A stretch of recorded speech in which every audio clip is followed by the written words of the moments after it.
데살로니가전서 3장 9절에서 13절입니다. 교도가 시고 마지막 절 우리 같이 합동합니다. 9절 제가 먼저 읽습니다.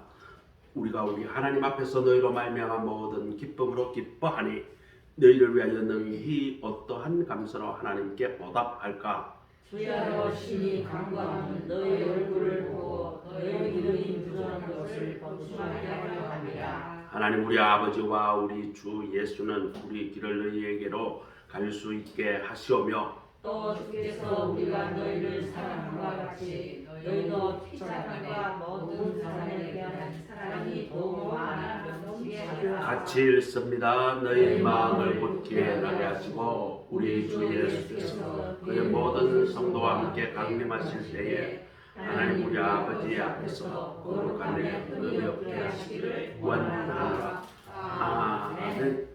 이것은 하나님의 말씀입니다. 오늘은 대림절 첫 주일, 그러니까 교회력으로 보면 새해가 됩니다. 오늘부터 다시 왕 대신 그리스도 주일, 이렇게 되면 또 1년이 지나가게 됩니다. 대림절이 4주간 있고 그 다음 성탄절이 있고, 성탄절이 오면 보통 2주에서 3주 정도가 주현절, 예수님이 현년하셨다. 이 성탄절은 정확치가 않습니다. 날짜가. 성탄절은 아주 나중에 생긴 절기고, 지금 동방정교회는 성탄절을 1월 6일 날 드립니다. 서방교회는 우리가 12월 25일 날 드려요. 날짜도 나중에 정해서. 우리 기독교에서 제일 중요한 절기가 성탄절이 아니라 부활절입니다. 부활절은 초대교회 예수님이 돌아가시고 부활한 날 그날부터 그때부터 시작해서 절기가 정해졌습니다. 그러니까 대부분의 그 초대교회는 부활절이 절기가 하나밖에 없었어요. 그러다가 이제 성경을 연구하고 보면서 구약에서 보니까 6월절이라는 것도 있고 무교절이라는 것도 있었구나. 그리고 77절 오순절이라는 게 있었네. 초막절, 장막절이라는 것도 있었구나. 그렇게 하면서 초대교회들이 그런 것들이 하나씩 나중에 추가하게 되고, 성탄절은 예수님이 돌아가시고 난 이후에 1000년이 훨씬 지나고 난 이후에 예수님이 태어난 날짜에 우리 생일 기념해야 되지 않을까? 그 뒤에 그렇게 대충 짐작해서 아마 이때쯤일 것이다 라고 정했는데, 그때가 1월 6일경입니다. 1월 6일, 1월 7일경인데, 그것이 교회력으로 이제 동방교회가 지키기 시작했는데, 서방교회는 1월 6일보다 좀 덜 추운 것 같아. 그래서 좀 당겨서 12월 25일. 그것이 성 니콜리우스 축일인가? 그것을 바꿔가지고 그렇게 했다. 그런 전설도 있고 해요. 그러나 예수님의 생일이 정해지고 나면 그 앞에 4주간 예수님이 오신 것을 기다리고, 내가 새해 들어서 다시 신앙을 내가 무장을 해야 되겠다. 그 준비하는 시간이 4주입니다. 이것이 대림절이라고 합니다. 우리 교단은 대림절이라고 또 다른 교단에서는 대강절 같은 말입니다. 그렇게 불리고 있습니다. 이 대림절 맞아서 참 기쁜 소식이 하나 있어요. 우리 김명검 집사님 남편이 췌장암으로 이제 판정이 났어요. 수술도 어렵고 치료하기도 매우 어렵다고 그래요. 그래서 그렇게 오래 못 사시겠구나라고 생각을 하고, 늘 우리 김명근 집사님에게 우리 남편 전도해서 우리 같이 신앙생활하고 저 천국에 만날 수 있도록 전도합시다 늘 권유를 했는데, 이번에 검사를 받고 또 서울대 병원에서 이제 입원 검사를 아주 정밀 검사를 했는데 정확하게 이제 진단이 되었던 모양이에요. 근데 연세가 너무 많아서 수술은 불가능하다고 그래요. 그리고 항암제를 먹게 나오면 연세가 많아서 항암제를 이기기가 어렵다. 그래서 본인이 그 약을 안 먹겠다고 거부를 했습니다. 그럼 치료 방법이 없어요. 그래서 한 달 전부터 계속적으로 이제 예수 믿고 이제 천국 갈 날도 멀지 않았는데 예수 믿고 구원받아서 하나님 앞으로 당당히 갑시다. 전도하세요. 그랬는데 말이죠. 어제 전화가 왔어요. 이제 자기가 예수를 믿겠노라고. 그래서 오늘 우리 사모하고 같이 두 사람, 지금 코로나 때문에 많은 사람 초청을 못하고 두 사람만 가서 예수 영접을 하기 위한 간단한 예배를 드리고, 그리고 제 생각에는 한 달쯤 지나고 난 뒤에 그렇게 세례식을 내가 진례할까 그렇게 지금 계획하고 있습니다. 얼마나 기뻤는지 몰라요. 내가 이 적은 숫자를 들고 내가 이 개척교회를 하고 계속적으로 우리 교회는 계속적으로 투자잖아요. 계속적으로 투자를 하면서 지금 6년 지나고 7년 차에 지금 접어드는 이유가 우리 윤석원 집사님은 우리 교회 다시 나온 것에도 얼마나 보람 있는지, 그 다음에 김명건 집사님 남편 저렇게 구원받게 될 줄 참 하나님 앞에 영광 돌리고 싶은 마음. 어제 하루 종일 기분이 좋아서 말이죠. 운전하는데 공중에 붕붕 뜨는 기분이었어요. 자, 이제 우리 안 집사님 남편 이제 남았어요. 최성 집사님 남편 남았어요. 우리 가족 중에 우리 주변에 가까운 사람들 한 사람 한 사람씩 이렇게 전도해서 같이 하는 것이 목사로서 얼마나 보람을 느끼는지 몰라요. 그것 때문에 우리는 우리 성남 소망교회가 존재할 가치가 있고 제가 목회할 그럴 가치가 있는 것이다. 너무너무 기뻤어요. 자, 오늘 본문으로 돌아갑니다. 오늘 본문은 데살로니가 교회에 대한 디모데 보고, 그걸 듣고 나니까 초대 교회가 그렇게 정말 바르게 신앙생활을 했을까? 제 생각에는 열정은 있었지만 바르게 신앙생활을 하기는 어려울 것이다. 왜냐하면 이 당시에는 성경이 없었어요. 성경은 한참 뒤에 나옵니다. 무려 400년경에 성경이 이제 정해져요. 이때는 어떻게 하느냐? 쪽복음이라고 해서 예수님이 하신 말씀을 누가 이렇게 기록해 놓은 것을, 그런 걸 누가 복사해가지고 예수님이 이런 말씀을 하셨다. 그것을 퀼레, 그게 말씀이라는 뜻이에요. 독일어로 퀼레라는 자로, 그것을 큐 자료라고 신학적으로 이야기합니다. 예전에는 성경이 없어. 그런 쪼가리 말이죠. 그걸 양피지에 적어가지고 그것을 아주 보물 신주단지처럼 그 몇 개가 묶어가지고 그걸 들고 그렇게 예수님 말씀을 묵상하고 다니다가 한참 뒤에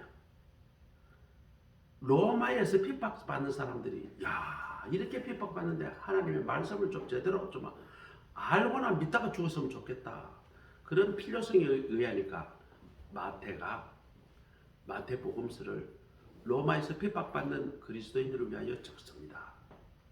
그 다음 누가라는 사람이 있어요. 그 이후에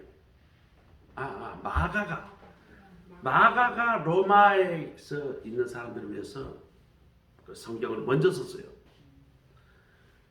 그 다음 누가와 마태는 그 이후에 한 5년 이후에 누가는 헬라 사람들, 그 이방 사람들을 위해서, 이방 사람들은 유대인 관습도 모르고 유대 문화를 모르기 때문에 그런 모르는 사람들에게 구약에 있는 어떤 그런 이야기를 하면 이 사람들이 알아듣지를 못해요. 우리가 저기 이란의 무슨 전설을 이야기해서 그걸 가지고 예를 든다면 우리는 그런 전설이 무슨 내용인지도 몰라요. 중국 조선족에는 중국의 문화를 많이 이해하겠지만 중국의 전설을 우리 이야기하면 무슨 소리인지 하나도 못 알아듣습니다. 똑같아요. 누가복음은 이방인들을 위해서 복음서를 누가가 썼습니다. 그리고 마태는 유대인들이 말이죠. 구약의 전성을 다 알고 있거든요. 어릴 때부터 교육을 하니까. 그 사람들이 잘 알아들을 수 있도록 그 복음서를 쓴 것이 마태복음입니다. 그리고 약 한 60년쯤 지나고 난 이후에 요한의 제자들, 사도 요한의 제자들이 다시 복음서를 썼는데 그것이 요한복음이에요.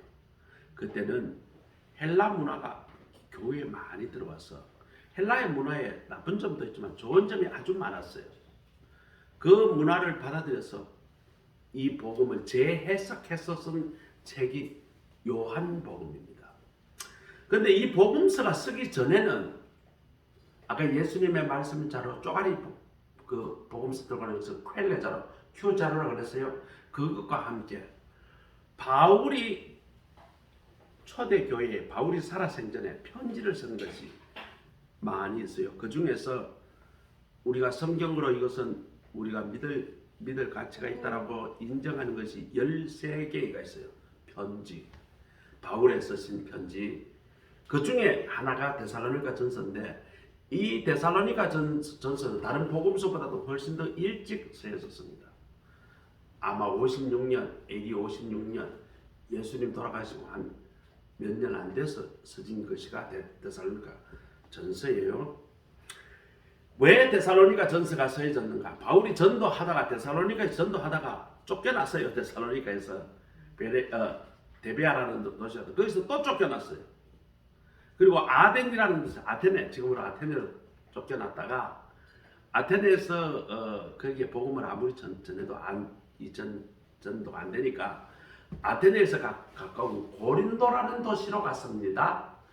고린도에서는 거기에는 사람들이 굉장히 여러 민족들이 모여서 장사를 서로 주고받는 그런 국제 무역 도시였어요. 그러니까 이 주장하는 사람, 저 문화권 온갖 사람들이 잡탕으로 섞여 있으니까 바울이 전도한다고 해가지고 누가 거기에 시비 거는 사람이 없었어요. 그래서 바울은 고린도 교회에서 무려 2년 6개월 동안 거기에서 목회를 합니다.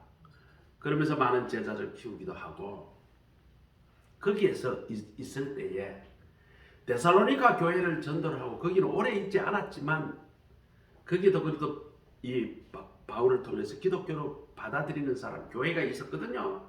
그것을 누구에게 목회를 하라고 뒀냐면 디모데라는 바울의 제자를 거기에다 뒀어요. 그 디모데가 데살로니가 교회를 섬기고 그렇게 이 전도를 하고 있는데 디모데가 한 번은 이 선생님인 바울에게 보고를 하러 옵니다. 우리 데살로니가 교회 참으로 박해가 많고 비판이 많습니다.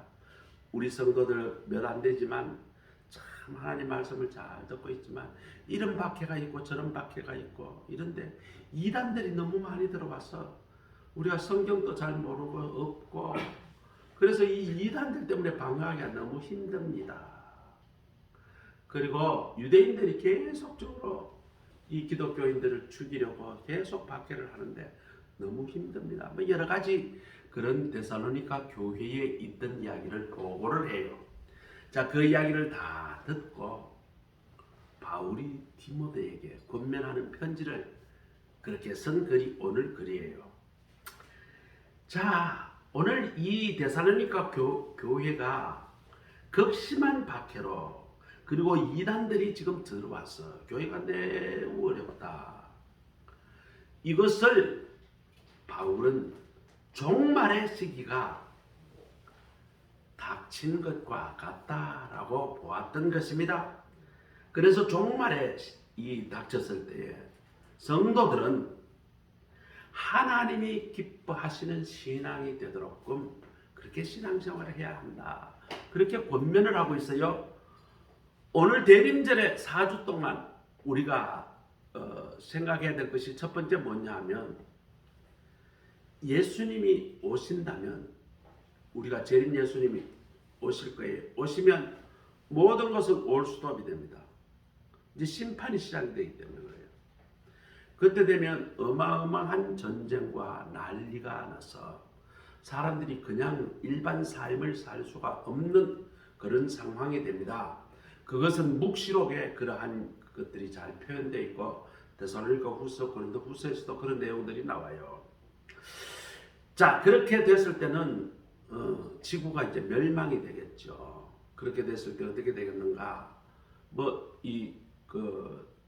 데살로니가 후서에 보면 이제 그런 내용이 자세히 나오는데 죽었던 자들이 다 일어납니다. 깨어납니다.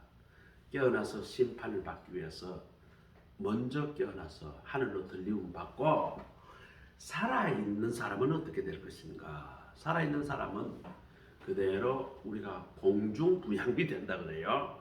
그리고 죽은 자들과 살아있는 자가 공중에서 만나게 된다.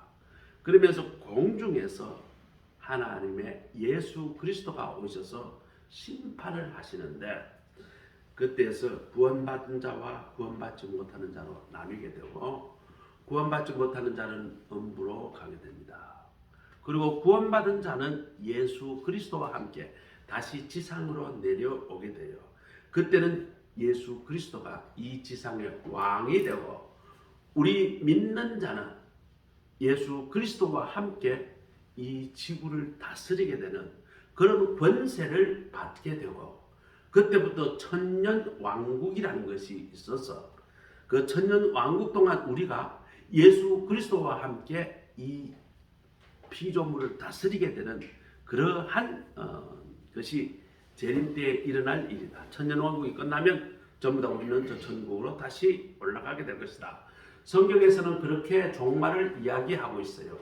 자, 그런데 종말이 예수님이 와서 심판하고 난 뒤에는 뭐 그렇게 진행되는데 그러면 전에는 예수님이 오시기 전에는 어떨 것인가? 종말의 시기라고 그래요.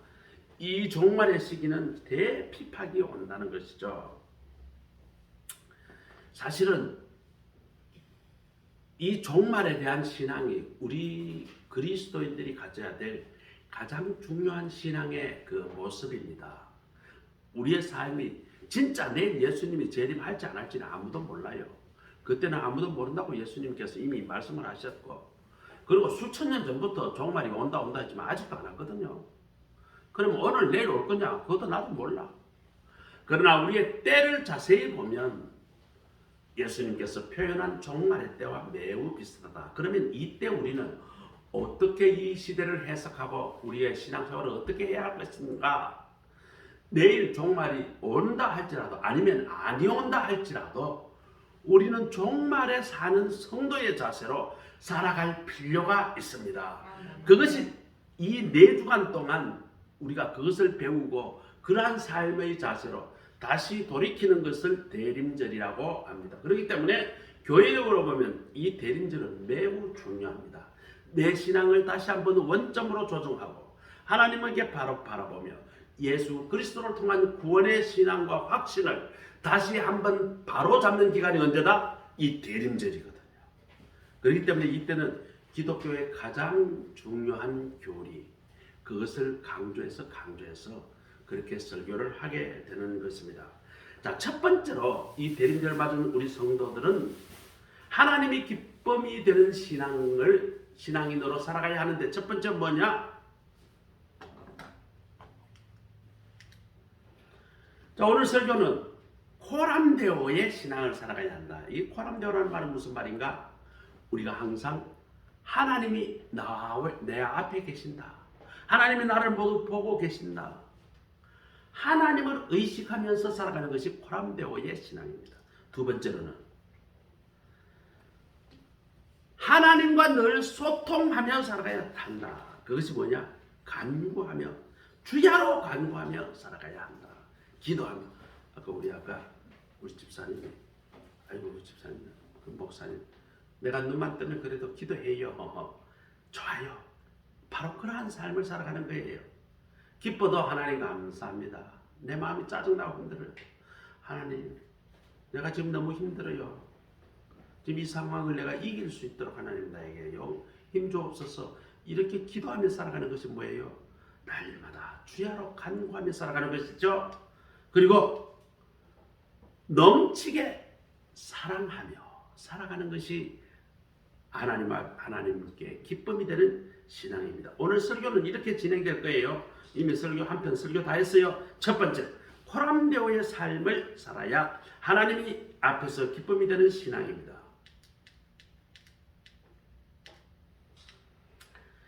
자, 첫 번째 우리 구절에 보니까 우리 하나님 앞에서 구절에 보니까 그런 구절이 나와요. 너희로 말미암아 모든 기쁨으로 기뻐하니 너희를 위하여 능히 어떠한 감사로 하나님께 보답할까? 바울은 말이죠. 우리 하나님 앞에서 너희 교회 데살로니가 교회 소식을 듣고 모든 기쁨으로 내가 기뻐한다. 어마어마한 기쁨으로 기뻐한다. 그런 말이겠죠. 자, 이 말의 배경은 아까 설명을 했습니다. 젊은 디모데 목사에게 그 데살로니가 교회 어린 교회에 이단이 득실득실하는 그런 지역에 교회를 맡기고 왔는데, 그런데 데살로니가 교회가 이 유대인들에게 박해를 말이죠. 어마어마하게 받고 있어요. 교회 간다고 죽인다 살린다 그러고 말이죠. 아니 지네들도 말이죠. 이방인이야. 결국은 데살로니가라는 것이 지금의 그리스 지방에 있는 한 지역인데, 유대인들은 유대 땅에 살다가 말이죠. 로마 군대 때문에 쫓겨났잖아요. 유대인들도 쫓겨났고 기독교인들 다 쫓겨났다고. 그렇게 같이 쫓겨난 주제에 같이 좀 더불어 살면 좋을 건데, 유대인들이 기독교인들을 잡아먹으려고 가지고 그냥 계속 박해를 하는 거예요. 너무너무 힘들었어요. 또 뿐만 아니라 영지주의들이 그 예수가 말이야. 그런 예수, 너가 믿는 예수가 진짜 예수가 아니야. 예수는 말이야 다른 거야. 예수는 하나님인데 인간으로 오시지 않았어. 귀신으로 오셨어. 귀신이기 때문에 십자가 안 날려서, 십자가 달려봐야 귀신이 십자가 무슨 아프긴 하겠어? 피나 나겠어? 귀신이 밥을 먹어?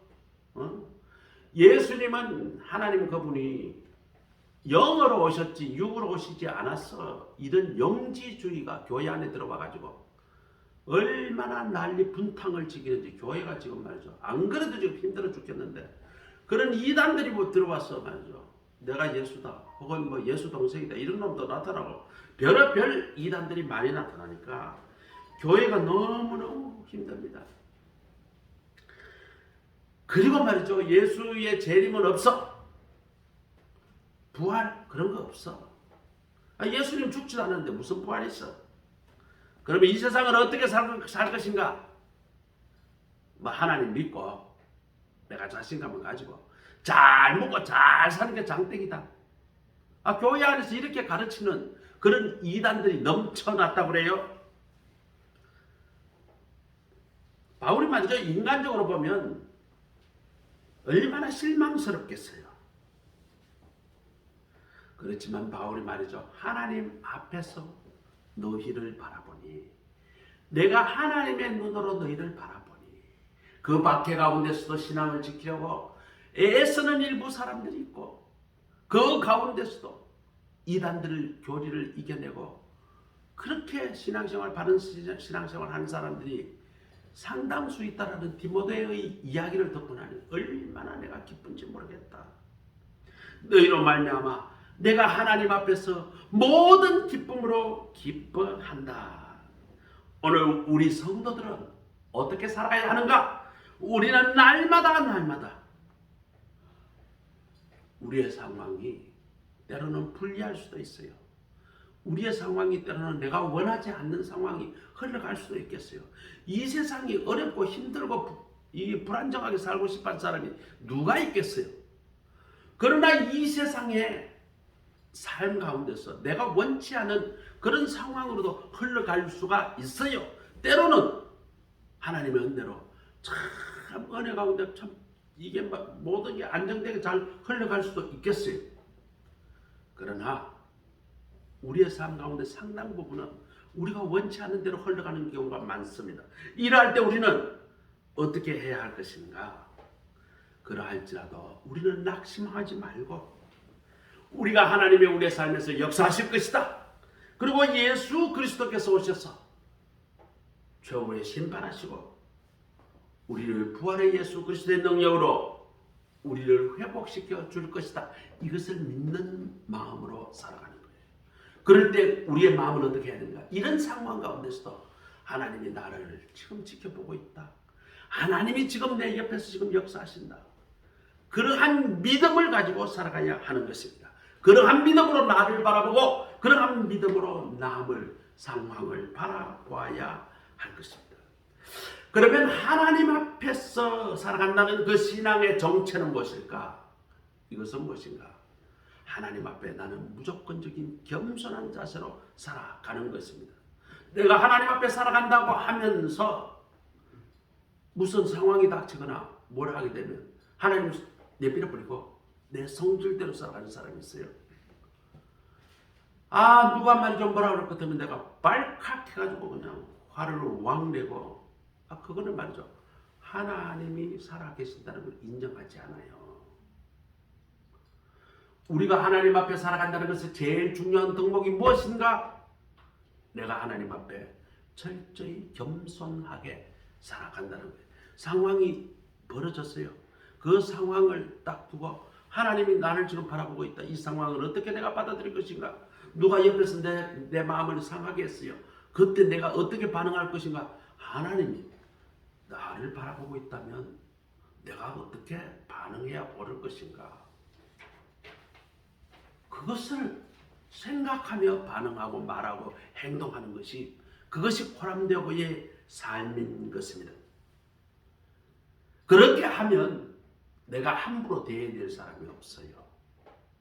그렇게 하면 다 지금 내 주위에 있는 사람들은 다 누구다? 하나님께서 보내준 사람이에요.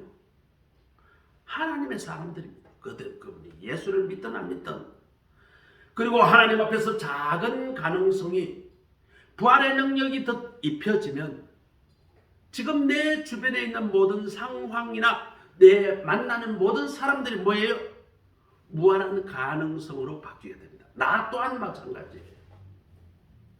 하나님이 나에게 성령의 능력으로 내게 덧입혀지면 내가 지금은 별 가능성이 없는 인간이지만 성령의 능력으로 내게 덧입혀지면 하나님이 나에게 은혜를 주시면 나는 무한한 가능성의 사람으로 변화된다. 이것을 믿고 살아가는 것이기 때문입니다. 살아가게 되는 것입니다. 그러기에 성도는 내 앞에 선 그 어떤 사람, 내 상황에서도 어떤 그런 것도 다 하나님의 성령이 함께 하시면 무한한 긍정, 무한한 성취가 됨을 깨달아야 하는 것입니다. 한국 유리의 최태섭 장로라는 사람이 이야기입니다. 자, 이 사람이 젊어서 말이죠. 사업을 시작을 했어요. 조그마한 사업을 시작을 했는데 은행에 대출도 받고 이렇게 했는데 사업을 하다가 돈을 갚을 때가 됐는데 돈을 갚기가 한 이틀쯤 남는데 유교 사업이 됐어요. 폭격이 나가지고 말이죠. 서울이 쑥대밭이 됐어요. 대부분의 은행이 짐을 사들고 다 도망가 버렸습니다. 그런데 최태섭 이 당시에는 집사였겠죠. 이거 돈을 갚아야 되는데 날짜가 됐는데 은행 가니까 막 지금 문을 닫으려고 그래요. 이제 직원이 한두 명 남아가지고 마지막 짐을 사고 이제 내빼려고 도망가려고 그래요. 그래서 이 최태섭 씨가 말이죠. 가서 이야기합니다. 내 은행에 지금 빚 갚으러 왔는데요. 그러니까 그 은행 직원이 말이죠. 이 사람이 정신이 있나 없나? 이때는 말이죠. 은행이 훔쳐가지고 오히려 도망가는 사람이 대부분인데 이때 전쟁이 나가지고 지금 다 도망가고 있는 판에 은행 빚 갚으러 오겠다니 지금 말이죠. 우리가 빚 갚는 돈을 받아줄 수가 없어요. 지금 있는 짐도 지금 많아요. 그러니까 이 사람 막무가내입니다. 그거는 그거고 내가 이거 빚을 내가 갚고 오늘 갚기로 은행하고 약속했기 때문에 난 돈을 들고 어렵게 돈을 마련해 왔습니다. 그 은행 직원이 그래요. 지금 당신 빚이 얼마인지도 몰라요. 왜냐하면 대부분의 장부가 이미 다 사들머지고 먼저 주요한 장부를 다 부산으로 내려보내버렸어요. 없습니다. 그러니까 얼마가 있는지도 모르고 그 장부에다가 또 당신이 돈 갚았다는 걸 기록을 해야 되는데 기록할 장부가 없어요. 그러니까 최태섭 씨가 그래요. 이거는 내가 은행과의 약속이자 하나님과의 약속이니까 돈은 일단 갚겠습니다. 그리고 당신이 돈 받았다는 것을 이걸 내가 갚았다는 걸 당신이 확인해 주시고 당신이 도장을 찍어 주세요. 그래 은행 직원이 어쩔 수 없이 바쁘고 계속 실험할 수가 없으니 그래서 그럼 이 최태섭 씨로부터 1급 얼마를 받았다. 그리고 몇월 며칠 날 그리고 자기 인감 도장을 말이죠. 팍 찍어주고 은행 직원 누구 확인. 그렇게 하고 그 쪼가리를 가지고 자 전쟁이 말이죠 중에 다 이제 부산으로 이제 다 도망갔죠. 최태수도 이제 부산 내려왔어요. 전쟁이 이제 끝났습니다. 자 이제 최태수 씨가 이제 다 이제 사업을 다시 시작하려고 이제 이렇게 뛰어다니다 보니까 군대에 말이죠 부식을 납품하고 생선을 납품하는 게 이게 지금 많이 필요로 했어요.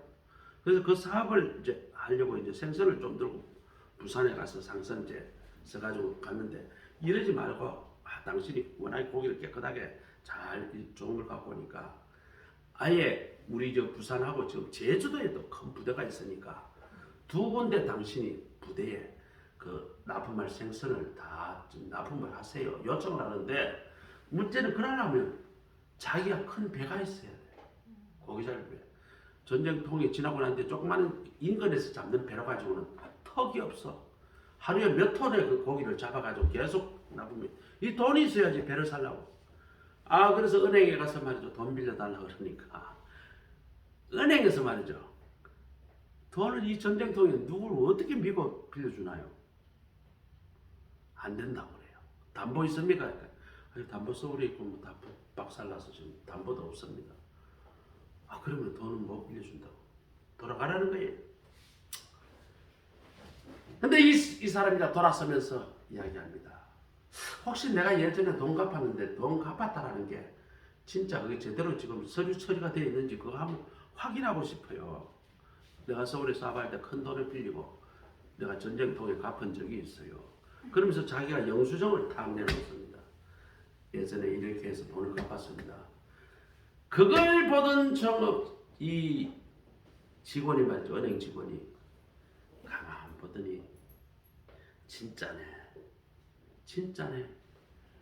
전쟁통에 돈 갚으러 온 정신없는 사람이 하나 있는데 진짜 그런 사람이 있었다.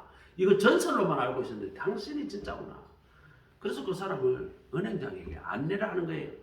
은행장이 보더니 내 친구가 그 돈을 받았는데 세상에 부산까지 내려와가지고 그렇게 신용이 좋은 사람 머리 털라고 처음 봤다. 그렇게 칭찬을 하더라는 거예요. 내가 안 그래도 그 친구 이야기 듣고 야 진짜 그런 사람만 있으면 이 세상이 밝아지겠다. 당신을 내가 돈이 필요한 대로 빌려주는데 은행장이 말이죠. 그 은행장의 도움으로 일본으로부터 배를 수입을 해요. 큰 배를 수입을 해가지고 이때부터 돈을 말이죠. 어마어마하게 법니다. 이 최태수 집사가. 이거를 그 집사가 그걸로 하고 그 당시에는 뭐 유리가 이런 거 아무것도 공장이 없는데 일본하고 왔다 갔다 하면서 일본에서 보니까 유리가 말이죠. 모든 건축재, 그릇 다 이게 쓰이는데 이거 공장을 지으면 괜찮겠다. 이래서 한국 유리 공장을 세우게 돼요. 그리고 그 한국 유리가 유리로서는 첫 수출하는 그런 회사가 되었습니다. 이 최태섭 씨가 나중에 장로가 됐죠. 그분이 그럽니다. 내가 무슨 일이 있든지 항상 하나님이 나를 지금 바라보고 있고 내 앞에 하나님이 계시다라는 그 생각으로 살아갔다는 것이죠. 하나님 앞에 라는 것을 생각하는 사람. 그러면요 이기적으로 살지 않습니다. 항상 하나님을 의식합니다. 항상 겸손하게 살아갑니다. 그리고 작은 것에 감사합니다. 그 감사하는 사람은 몸이 아끼지 않아요. 내가 하나님께 이런 은혜를 받았으니 내가 그것을 갚아야 되겠다 이런 생각으로 살아가는 거예요. 오늘 우리 성도들 다 하나님 앞에 내가 살아간다. 이 코람데오의 정신으로 항상 살아가시는 우리 모든 성도들이 다 되시기를 간절히 소원합니다. 자, 이거 거꾸로 가는. 자, 두 번째로는 우리가 간구하며 살아가야 한다는 것이에요. 10절에 보니까 바울이 주야로 간구하며 너희 얼굴로 보고 너희 믿음이 부족한 것을 보충하게 하리라. 주야로 간구한다는 말은 무엇일까요? 틈도 없이 온 힘을 다해 싸우듯이 분투적인 자세로 기도한다는 것이에요. 2차 세계대전에 말이죠. 영국하고 독일하고 전쟁을 이 독일은 말이죠. 기술이 그 당시에 세계에서 제일 앞섰어요. 그래서 비행기를 말이죠. 멀리 날아가는 비행기를 개발했고 영국은 아직 그 정도까지는 개발을 못했어요. 그리고 로켓도 말이죠. 막 개발을 하고 영국이나 다른 나라들은 로켓가 없을 때 대포 있을 때 이 독일이 말이죠. 이 포탄을 싣고 와가지고 영국에 계속 폭격을 하는데 영국이 거의 박살이 났어요. 거의 도시가 다 사람들이 말이죠. 엥 하고 이렇게 비행기가 떴다 그런 것 때문에 사람들이 전부 다 땅 파가지고 지하 굴속에 우리 권사님 일제시대 때 그런 훈련 많이 했죠. 엥 하면 땅 속으로 지하로 그냥 폭격하는 피하는 그것을 영국 국민들이 그렇게 살았을 때예요. 그런데 도저히 참다가 안 돼서 말이죠. 영국 그 수상이 처칠 수상이 기도를 합니다. 지금 이제 폭격으로 하게 되면 웨스트민스터 사원에서 이제 이 빅벤 그 종탑 종을 칠 테니까 나와 더불어서 전 국민들이 지하굴에서 가서 기도합시다. 그래 방송을 했어요. 라디오 방송을 했는데 진짜 빅벤에 말이죠. 종을 이 독일에서 비행기가 떴다라는 것이 이제 레이더에 잡혀가지고 하니까 전 말이죠. 국민들이 다 기도를 하는 거예요. 죽기 살기로 기도하는 거예요. 그런데 말이죠. 갑자기 독일군이 말이죠. 도보 해역을 건너오는데 갑자기 비행기가 말이죠. 빙글빙글 서로 돌아요. 엄청난 비행기가 한 250도가 넘어온다는데 비행기가 거기서 말이죠. 빙글빙글 돌면서 자기네 싸우고 난리가 났어요. 이때 떨어진 비행기가 185대 독일 비행기가 자기네들끼리 싸우다가 떨어졌대요. 그 중에서 일부 비행사들이 비행기가 비상 착륙을 해가지고 바다에 불시착하거나 떨어져 죽는 놈도 있고 이런데 생포가 된 사람들에게 그럼 물었어요. 그 왜 너들끼리 왜 그렇게 난리치는가 모르겠는데 갑자기 말이죠. 영국 비행기가 말이죠. 벌떼같이 달라들어가지고 그놈의 걸 잡으려고 자기네들 폭탄 싣고 왔는데 영국 비행기가 말이죠. 너무 많이 오니까 감당이 안 돼가지고 그래서 쐈는데 알고 보니까 저것끼리 싸운 거예요. 아니 분명히 독일 마크가 있을 거고 있는데 하나님의 절대 기도가 그들이 누나를 멀게 하니까 자기 편 비행기를 영국 비행기로 착각해버리는 거예요. 그러니 지네들 영국은 비행기가 몇 대 없어요. 12대인가 14대인가 밖에 없어요. 띄울 수도 없어. 하도 폭격을 맞고 비행장이 다 엉망진창이 돼서 띄울 수도 없는데 독일 비행기가 말이죠. 250대가 지네들끼리 싸우다가 거의 185대가 그날 다 추락을 해버렸어요. 그 이후로는 이 독일의 그 비행기가 영국을 못 와요. 왜? 영국에는 비행기가 너무 많아가지고 잘못하다고 다 죽는다. 그 다음부터 이제 이 미사일로 폭격을 하게 됩니다. 데살로니가 교회의 믿음, 열심히 하나님 앞에 살아간다는 그런 믿음도 있었지만 환난과 시험을 당할 때 기도로 이겨낸 교회였어요. 우리가 환난 당할 때 이길 수 있는 힘은 뭘까요? 기도입니다. 우리 정권사님 힘들었어요. 우리 처음 우리 교회 나올 때 너무 힘들었어요. 그런데 우리 정권사님 잘한 게 있어요. 뭘까? 종일 기도하는 거예요. 힘들 때마다 하나님 앞에 기도해요. 아침에 전철 타고 내려오면서 하나님 이제 출근합니다. 나와 동행해 주옵소서. 오늘 어떤 고난과 이 환난이 닥칠지라도 내가 신앙으로 이길 수 있겠어 해 주옵소서. 기도로 시작하고 또 핍박당하고 환난을 당할 때마다 기도로 이겨낸 거예요. 우리가 종말에 우리가 환난을 당할 때 우리가 성도들이 해야 될 깊이 간직해야 될 것은 무엇인가? 기도입니다. 이 기도만이 역사하는 믿음이요 역사하는 능력인 것입니다. 환난과 시험에 극복해낸 견고한 믿음, 그 믿음이 계속 유지되기를 간절히 소원합니다. 우리 환난의 성도들 기도를 거치지 마세요. 기도가 중요합니다. 무슨 일을 당합니다. 그러면요 그냥 서서 기도하세요. 하나님 지금 내가 이렇습니다. 하나님 이걸 이길 수 있는 힘을 주세요. 하나님 예수 그리스도의 영 성령이 내게 오셔서 이길 수 있도록 해주세요. 기도하시며 이겨내는 우리 모든 성도가 다 되시기를 간절히 소원합니다. 자, 세 번째로는 우리는 종말에 사는 성도들은 예수 그리스도의 십자가 사랑으로 사랑하며 살아가야 하는 것입니다. 12절에 보니까 또 주께서 우리가 너희로 사랑함과 같이 너희도 피차가 내 모든 사람과 대한 사랑이 더욱 많아 넘치게 하라. 자, 여기에 사랑이라는 것은 무조건적 사랑, 예수 그리스도의 사랑을 의미합니다. 이타적인 사랑이죠. 바울은 데살로니가 교인들이 하나님 앞에서 이와 같은 아가페 사랑이 넘치는 사랑의 사람이 되기를 권면합니다. 인생의 많은 문제점은 어디서 올까요? 시기와 질투와 믿음으로부터 옵니다.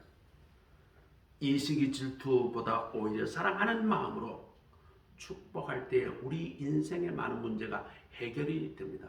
미워하고 싸우고 그래봐야 해결되나? 더 갈등만 깊어집니다. 오히려 예수 그리스도가 나를 위하여 십자가에 달리신 그것을 내가 깨닫고 그 은혜 감사해서 오히려 네가 그렇게 하지만 내가 나를 더 사랑할게. 나는 너를 사랑할 자신이 없지만 내 안에 계신 예수와 너에게 사랑하라고 그래.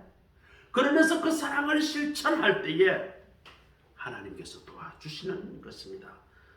모든 사람, 이 모든 사람이 예수 믿는 사람들끼리만 하는 것이 아니라 불신자, 나를 핍박하는 적대자들까지도 이 예수 그리스도의 십자가 사랑, 하나님의 아가페적 사랑을 하는 것입니다. 오늘 바울은 데살로니가 교인들에게, 성도들뿐만 아니라 그들의 적대자들에게 사랑이 싹트기를 기도하고 있어요. 그 사랑이 더욱 많아 풍성해져서 서로 사랑이 넘치기를 원하고 있습니다. 그리스도인들은 어려운 환경 속에 있지만 사람 앞에서 보여주는 믿음이 아니라 하나님 앞에 섰다는 의식을 가지고 하나님께 은혜에 보답하며 감사하는 행하는 마음, 그 마음으로 이웃을 사랑하며 살아가야 하는 것입니다. 오늘 예배 참석하신 우리 모두는 하나님 앞에서 코람데오의 의식을 가지고 살아감으로 더욱 자유함과 기쁨을 누리며 살아가시는 우리 모두가 되시기를 주의 이름으로 축원합니다. 날마다 믿음의 기도로 나의 권고함을 극복하시고 주의 사랑함으로 평안의 복, 형통의 복을 누리시는 우리 모두가 되시기를 주의 이름으로 축원합니다. 기도하겠습니다. 하나님 감사합니다. 오늘 종말에 사는 성도라는 제목으로 말씀을 묵상하였습니다. 우리가 우리의 삶에서 우리 하나님 앞에서라는 의식을 가지고 살아가게 하옵소서. 우리가 우리의 삶 가운데 주야로 간구하며 하나님과 늘 대화하며 살아가게 하옵소서. 하나님, 나와 나 주위뿐만 아니라 우리 나를 핍박하는 적대자까지 포함하여 예수 그리스도의 십자가 사랑을 실천하며 살아가는 우리 모두의 삶이 되게 하옵소서. 예수 그리스도의 이름으로 감사하며 기도드립니다. 아멘. 우리 다 같이 찬송가 180장 우리 같이 찬송 부르시겠습니다.